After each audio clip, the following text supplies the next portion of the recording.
Hey everybody! So I'm just gonna share a few of my recent purchases this week. I have three coins of my own to show you, as well as two that came in from my friend, who lives in Ireland but has stuff shipped to me in the States to save money. I'll show you those just for something a little different. So let's start off with the first coin I got. This is a 1904 Morgan dollar. I'm gonna take it out of the safe flip here. This I purchased raw for $98. I usually don't spend a ton of money on raw coins, but this one you can kind of see is ridiculously clean. I expect this will grade a 66. Uh, I will give this thing a quick light rinse before I send it in, just because it's got a little bit of hazing. It's a 6 or a 6 plus. Those are fairly expensive for this date. I think 67s are $4,000. So it's 66 plus is like I don't know. I think it's like it was around about $1,000 maybe. I know 66s are like 400 or so. I think, but for $100, it's a great buy in my opinion. It should go great. Well, it should grade. I think 6 minimum. Shot 6 plus. No shot 7. Um, it's got no hairlines, no major hits, distractions, marks.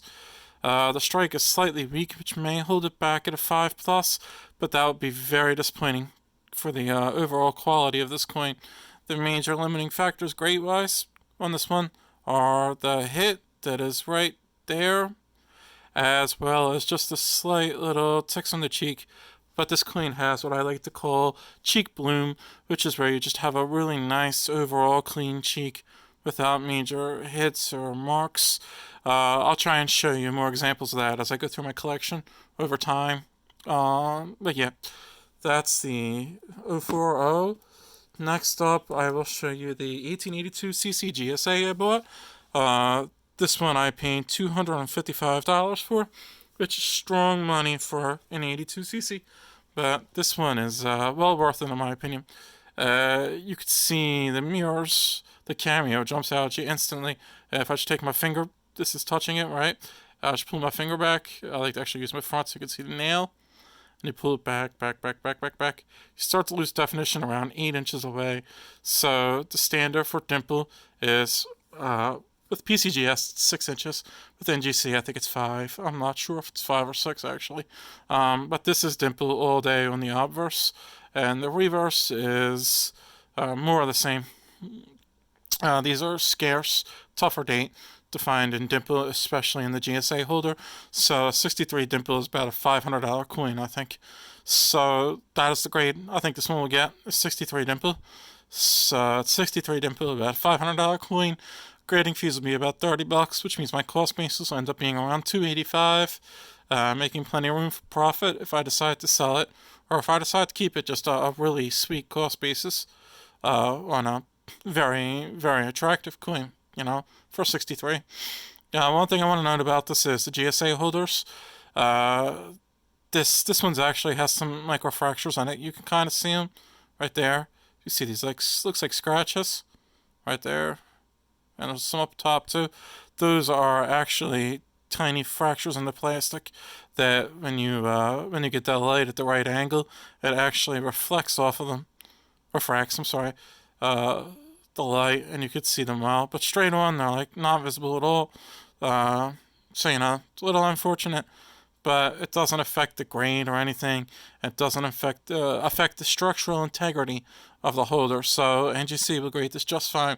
Another interesting thing about GSAs is if you're going to get them graded, go with NGC, because with NGC you can keep them with the original boxing card, whereas PCGS actually encases them in this thick plastic slab that actually doubles the thickness of the holder and makes it fatter and makes it impossible to keep with the original box. So honestly, grading GSAs with PCGS is a waste of money unless you're doing it for the registry. Otherwise, just send them to NGC because your typical average collector prefers them in the original box with the card and everything. The next one I'm going to show you is a toned Morgan I picked up from one of my friends. He's on Instagram as well as my Discord server. I believe his name on Instagram is Morgan Toners and Dogs or something like that. And on my Instagram channel, he goes by I'm not my Instagram, sorry, my Discord server. He goes by Bat Pickle. Um, this is a pretty sweet toner. It's an 84O, super common date. It's a 63, so not really high grade. But the color, the progressions on this is a crescent toner, are excellent. You have some pastels, and it gets darker, and you get some vibrant reds, and just a hint of the greens right there. That's the money color. If this was shifted up, this would be a dramatically more expensive coin. That green is the money color right there. But as is, it's super attractive. It's got nice luster for a 3, a little weakly struck, but a lot of 84Os come like that, honestly. The reason why it's a 3 is this mark right here. There's like you can see a nice cut mark right there. So I'll eventually send this into CAC, but I do not expect this one will CAC because of that mark. It might have already been, actually, I don't know. Yeah, it's a cool coin nonetheless. Great color. I got it for what I felt was a pretty good price. Reverse is blast white. Nothing special there. It's got some like weird pinkish haze to it. These coins sat in canvas bags for like 80 years. Stuff's gonna happen. But yeah, really pretty color, which is why I bought it. It's like my 13th 1884O. Okay, I don't have that many. I have a lot of 84Os though. They're really easy to find a nice color, and some of the big Morgan toner guys won't even touch them because they're so common with nice color. They buy 1 or 2 for their collection, and that's it. So you can actually get, you can get these relatively affordable, probably the most affordable date with color in the Morgan series if you're chasing a nice tuner for a typeset or something like that. Now the 2 from my buddy, the first one is for his Irish shilling registry set. It is a 1968 shilling and PCGS 66. These are really cool coins. The design is timeless. IR with the harp and the date, and on the reverse you have the bull. Just nice coins. Really pleasing design. I tend to like coins that have a lot of unused space in their design. Just personal preference. This is a cool coin. It's got good luster. I switched my lights back, by the way, so the luster doesn't really pop anymore, but it makes the color look a lot better. So yeah, but it's a nice coin. These are tough to find in high grades, 65, 66, especially already graded. He's having a bear of a time finding them. The key date of this series is 1937. That's a date that goes for thousands in high grade. I think he's got a line on a 64 right now. But if he gets that and it crosses to PCGS, it will put him in the top spot for the registry set. So that would be cool. I'm hoping he can pull it off. And yeah, I'll be happy to hold on to this one for him in the interim. And you can see the price right there, $75. He paid somewhere around that. For one of these things, high grade. They're like condition rarities. The next up is a pretty cool design. It's in a safe flip, so I'm going to take it out. This is a South African shilling, dated 1937. And the cool thing about this one, excuse me, is not only is it pretty high grade, it's actually also a proof-like. You can see my finger. Yeah, great surfaces in this one. It's not a proof itself. I'm pretty sure I can tell by the strike in the rims that it just doesn't kind of look like a proof. There's a lot of dye polish. If I took just the right angle, you could probably see it. I actually figured out how to affect my, there we go. So you can see the dye polish there. If I lower my exposure nicely, I crank it back up a little bit. Maybe not that much. Okay. So, yeah, a lot of dye polish in this coin.